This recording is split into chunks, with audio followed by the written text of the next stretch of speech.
주식하려고 노트북 사려는데 옵션은 너무 많고 복잡해서 어려우셨나요?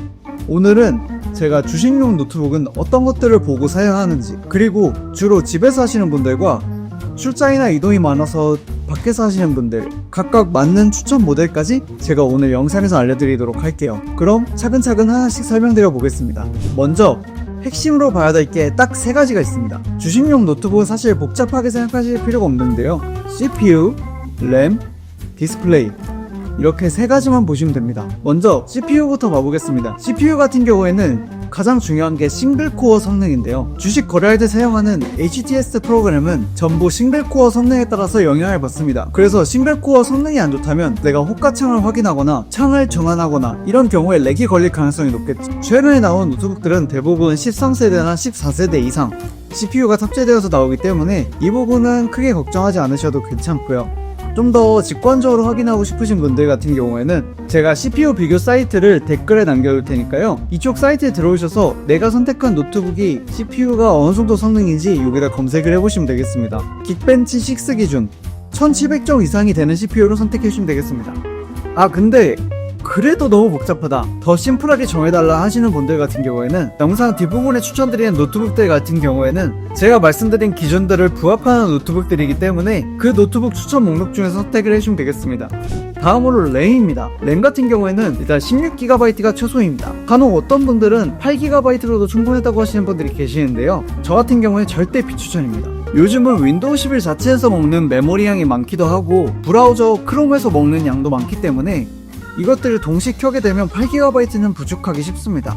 그래서 16GB를 최소한으로 잡고 가는 거고요. 만약에 내가 정말 웹사이트 창을 많이 띄운다던가 화면 녹화를 하면서 복기를 한다 하시는 분들은 램 32GB까지 고려를 하시면 되겠습니다. 다음으로 디스플레이입니다. 아무래도 주식창들을 보는 디스플레이이다 보니까 이 디스플레이에서 가장 중요한 거는 얼마나 많은 정보량을 담아낼 수 있는가, 이게 가장 중요합니다. 이 부분에서 많이들 착각하는 부분이 있는데요. 정보량은 노트북 크기, 인치가 아니라 해상도에서 오게 됩니다. 그냥 무작정 크다고 해서 노트북 모니터 안에 많은 정보를 담을 수 있는 건 아닌데요. 예를 들어서 내가 18인치 노트북인데 만약 해상도가 FHD다 그러면 정말 FHD만큼의 용량만 담을 수 있는 거고요. 내가 노트북 크기가 14인치인데 해상도가 QHD다 이러면 더 많은 정보량을 담을 수 있는 거죠.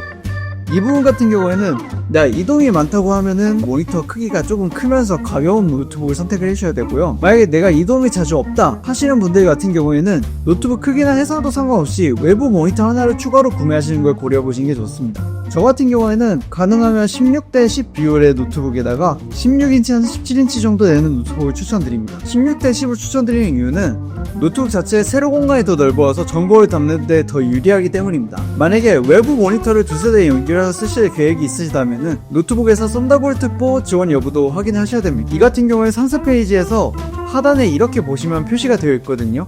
요즘 대부분의 노트북들은 썬더볼트 4를 지원하기 때문에 필요시에 모니터 여러 대 연결이 가능합니다. 자, 이제 마지막으로 앞서 말씀드린 3가지 이외에 추가적으로 확인하셔야 되는 거 몇 가지만 자잘하게 짚어드릴게요. 첫 번째로 유선 램포트 유무입니다. 주식 거래할 때 네트워크, 인터넷 속도가 중요하겠죠? 인터넷 속도는 아무래도 와이파이 사용 시에는 조금 불안정합니다. 그렇기 때문에 램포트를 따로 연결해주는 게 중요한데 노트북 모델 중에서 램포트가 없이 나오는 모델들이 간혹 있습니다. 그렇기 때문에 구매 전에 노트북 하단에 상세 페이지에서 유선 램포트가 포함되어 있는지 꼭 확인해 주시기 바랍니다.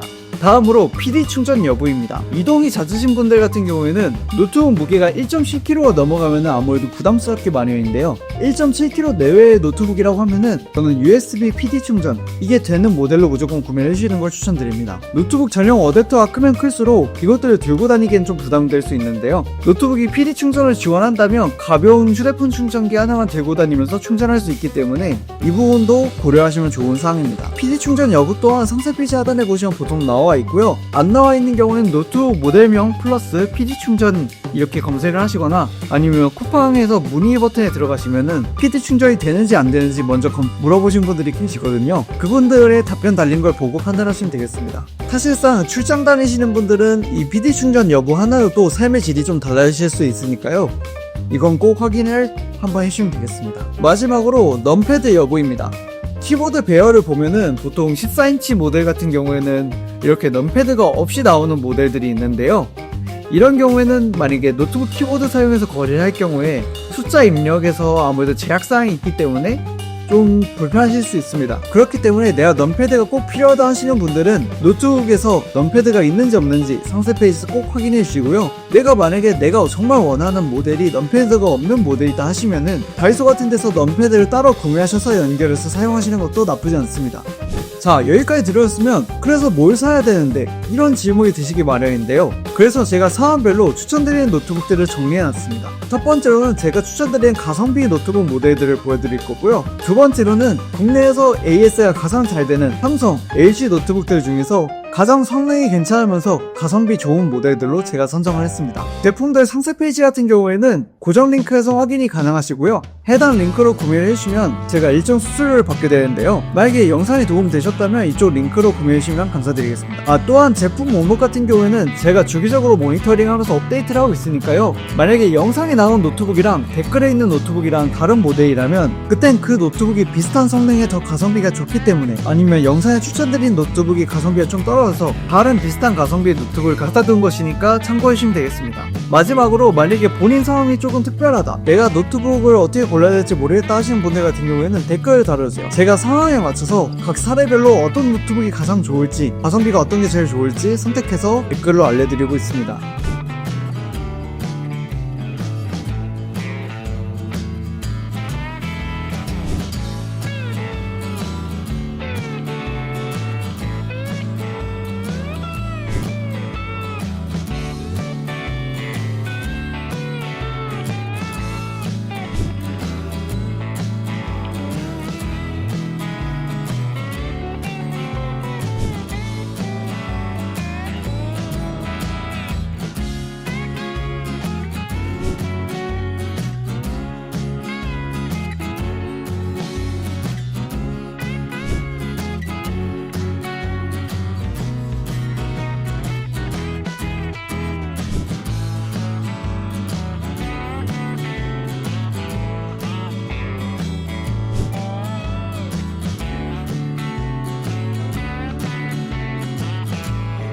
네, 오늘은 이렇게 주식용 노트북 고르는 방법과 추천드리는 노트북 제품들을 쭉 살펴봤고요. 제가 항상 영상 마지막에 드리는 말씀이 있습니다. 어떤 제품들이야 다 똑같겠지만 싸기만 한 것 가성비가 아닙니다. 싸면서 적절한 성능이 나와야지 가성비가 좋은 것이죠. 그런 면에서 제가 오늘 추천드린 노트북들 가성비가 좋다라고 당당히 말씀드릴 수 있을 것 같습니다. 오늘 알려드린 기준대로 제가 추천드린 제품대로 선택해주시면 실패할 일은 없으실 겁니다. 투자는 심리 싸움인데 장비가 안 좋아서 흔들리면 안 되잖아요. 본인 상황에 딱 맞는 노트북을 고르셔가지고 성공 투자하시길 바라겠습니다.